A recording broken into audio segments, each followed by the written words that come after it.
Zoomers!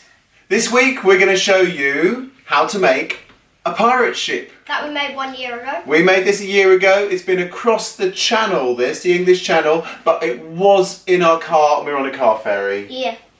What we'll do is show a few clips of how we made it, and we're also going to flash some things on the screen that tell you what the different parts of the ship are.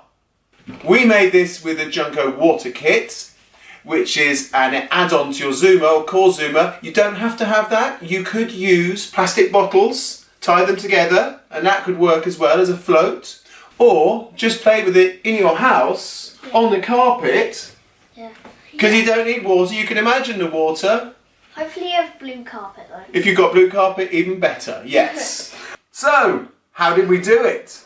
It's basically a cardboard box. It's a cardboard box. And we chopped up the box a bit. Yeah. And we used some J-fix corners, didn't we? Yeah. And we had to do some measuring. And then we put it all together with the corners. We put two magnets in the bottom to hold it onto the wheel frame. And then, to hold our deck up, we used some yoghurt pots that we turned the wrong way up. And that's it.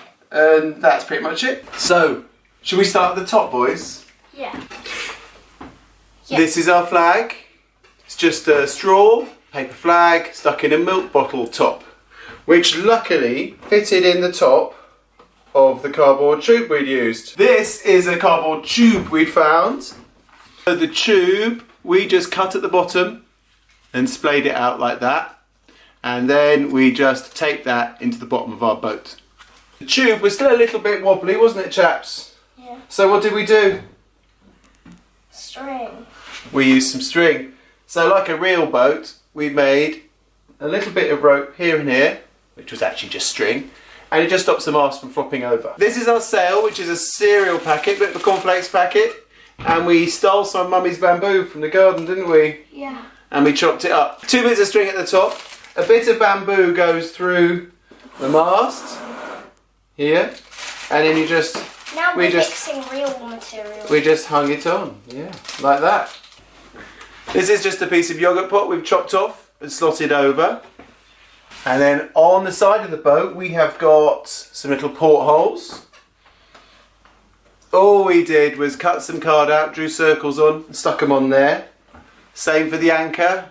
We copied an anchor off the internet, as you do, and we just traced it. If you trace around the outside of shapes in black, after you've cut them out, it makes them look really cool. Yeah. And here's the plank. Piece of card held on by a J-fix corner. And there's a poor little pirate all wrapped up in rope. And he's walking the plank. He's probably not going to have a very good day, is he? Oh dear. And then at the sides, the water kit, you get these super long elastic bands here. And that means you can get a lot of drive out the paddle wheels. It'll go the length of a paddling pool quite happily. On the side here, this is a little fish from a sushi tray. And then the boys have drawn all these little pirates. And there's a wheel and a pirate there. And at the top, woo, here he is. Can you see the parrot? There he is. That's mine. Every ship needs a parrot. So we've got one squawking away at the top. So that was the pirate ship. We're done. We hope you have fun making one too. And we'll see you next week with another junk modelling idea. Yeah. Bye!